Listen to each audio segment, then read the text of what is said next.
शरदचंद्र पवार पक्षाचे नेते आणि राज्याचे माजी गृहमंत्री अनिल देशमुख यांच्या वाहनावर काल दगडफेक करण्यात आली। या दगडफेकीत अनिल देशमुख गंभीर जखमी झालेत आणि पक्षाचे अध्यक्ष शरद पवार यांनी या घटनेवर संताप व्यक्त केलाय। त्यांनी राज्य सरकारवर निशाणा साधलाय।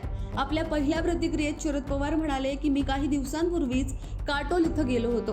त्या ठिकाणी अनिल देशमुख आणि त्यांच्या चिरंजीवांना ज्या पद्धतीने प्रतिसाद मिळतोय ते पाहून सत्ताधारी पक्षाची लोक अस्वस्थ झाल्याचं माझ्या ऐकिवात होतं।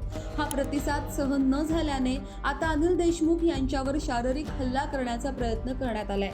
या प्रकरणी मी आणखी माहिती घेण्याचा प्रयत्न करतोय, मात्र प्राथमिक माहितीनुसार हा निवडणुकीतूनच झालेला हल्ला आहे असा आरोप शरद पवार यांनी केला।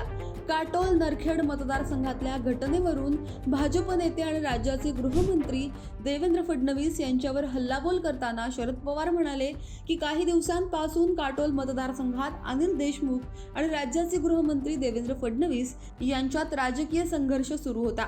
या संघर्षामुळे देशमुख यांच्यावर हल्ला होऊ शकतो असं आमच्या ऐकिवात होतं। जे ऐकिवात होतं ते प्रत्यक्षात घडलंय। सत्ताधारी पक्ष सत्तेसाठी कोणत्याही थराला जाऊ शकतो हे आज स्पष्ट झालंय।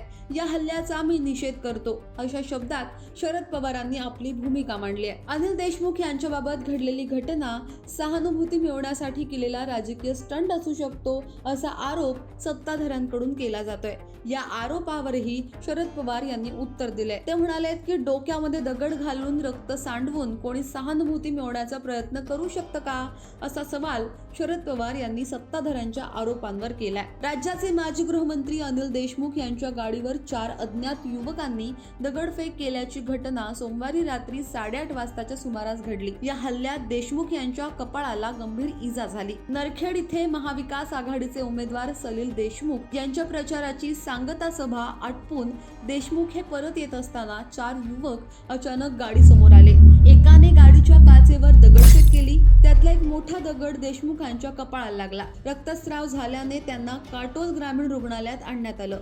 जखमेच्या जागेवर सूज आल्याने डॉक्टरांनी त्यांना सिटी स्कॅन करण्याचा सल्ला दिलाय। देशमुख यांचा रक्तदाबही वाढला होता। इथे प्राथमिक उपचार केल्यानंतर त्यांना नागपूरच्या खासगी हॉस्पिटलमध्ये दाखल करण्यात आले। त्यांच्यावर उपचार सुरू आहेत। या साऱ्या प्रकारावर तुमचं म्हणणं काय?